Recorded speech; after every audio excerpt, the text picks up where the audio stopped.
Hello, 7th grade. It's Mr. Woolley again, and we got one more lesson for week 6 for us. Lesson L. We're working with square roots and estimating roots. Okay.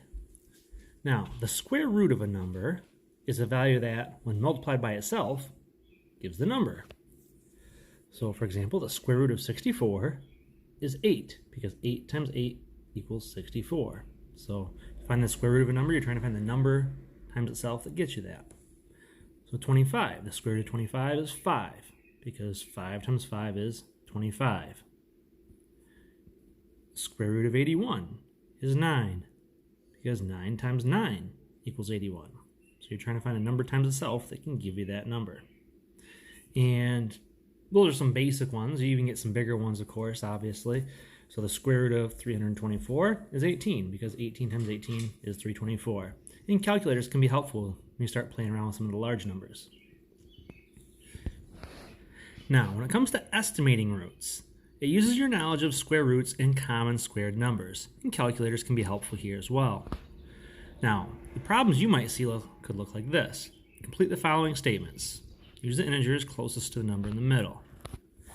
Now, the square root of 32 is kind of tough because it's not really a perfect square. There's no number times itself without getting into decimals that gives you 32. So you think, what squared number would be close to that?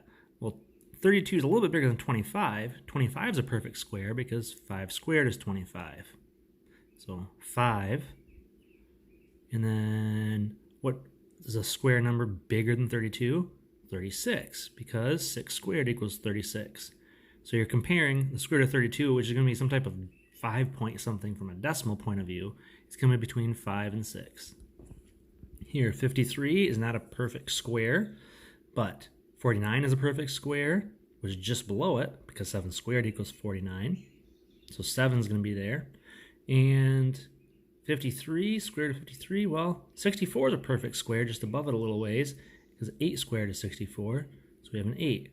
And if you punch in your calculator, square root of 53 is 7 point something.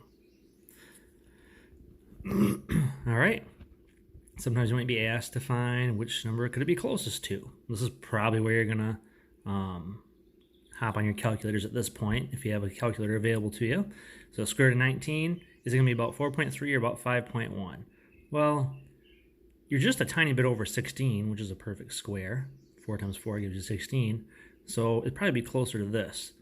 Because when you start getting into the 5s, well, when you get into the 5s, 5 times 5 is 25, and that's 6 away from the 19, whereas the 4 something is only 3 away from the 19. And then, for example, square root of 86, well, you know you're going to be a little bit bigger than like probably about a 9 something, because 9 times 9 is 81, and 86 is just a little bit bigger than 81, so it's going to be just a little bit over 9 on that one. So you'll probably want to use a calculator on those to help you out. If you're in class, we got some ways to kind of show you how to do that without using calculators, but for now, that's kind of your best piece of advice there. All right, so those are some of your examples, and we'll get you some problems to try on your own. All right. Remember, you can pause these at any time and get your work done. You can check your answers at the end. So you have number 1, number 2, number 3, number 4, number 5, number 6, number 7, and number 8. And our answers were, for number 1, it's 6. Number 2 is 10. Number 3 is 11. Number 4 is 15. Number 5 would be between 3 and 4. Number 6 should be between 8 and 9. Number 7, 7.3. And number 8, 8.2. And if you want some IXL practice on these, it's from IXL I, 10, and 11 in the 7th grade library. Thank you very much and have a great day.